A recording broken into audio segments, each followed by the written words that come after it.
Sio hesabu tu ndio somo la msingi zaidi kwenye maisha ya mwanadamu, lakini yako masomo mengine ambayo ni ya msingi na ya lazima kabisa kwenye maisha ya kila mwanadamu.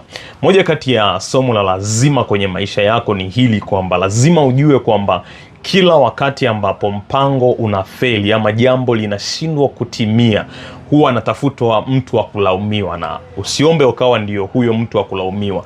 Kila mpango unaposhindikana, huwa panatafutwa upande wa kubebeshwa lawama kwa nini hilo jambo halijafanikiwa. Na mbaya zaidi, sasa hivi tumefikia wakati ambako watu wanaamini kushindwa kwao Mungu anahusika.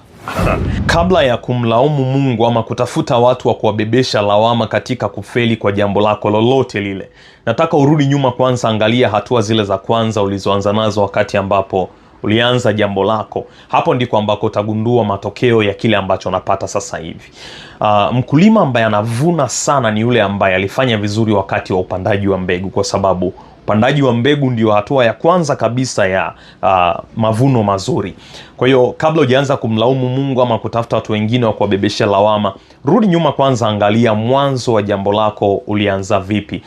Katika maisha yetu yote, kila jambo, hakuna jambo ambalo halitoi nafasi ya kuanza na Mungu. Hakuna jambo ambalo halikupi nafasi ya kuanza na Mungu.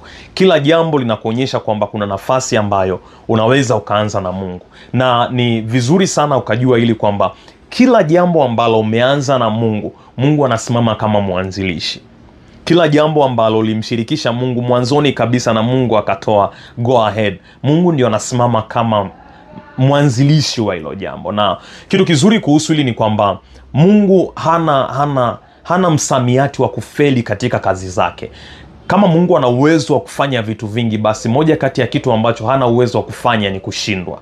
Mungu hana uwezo wa kushindwa kabisa.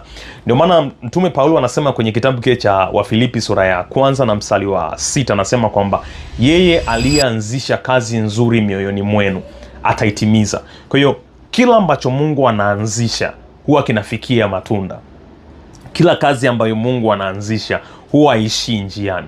Kwa hiyo tunapokwama katika jambo lolote, tunapofeli katika jambo lolote, tunaposhindwa katika jambo lolote, sio Mungu wa kupewa lawama, na wala sio mtu yoyote yule unaweza kumbebesha lawama. Lakini lazima tuangalie, wakati tunaanza hili jambo, tulianza pamoja na Mungu ama tulianza sisi wenyewe? Ukianza peke yako kwa akili zako, kwa uelewa wako mwenyewe bila kuwa na Mungu, likikwama sehemu yoyote, usimlaumu Mungu wala usitafute mtu yoyote wa kumlaumu.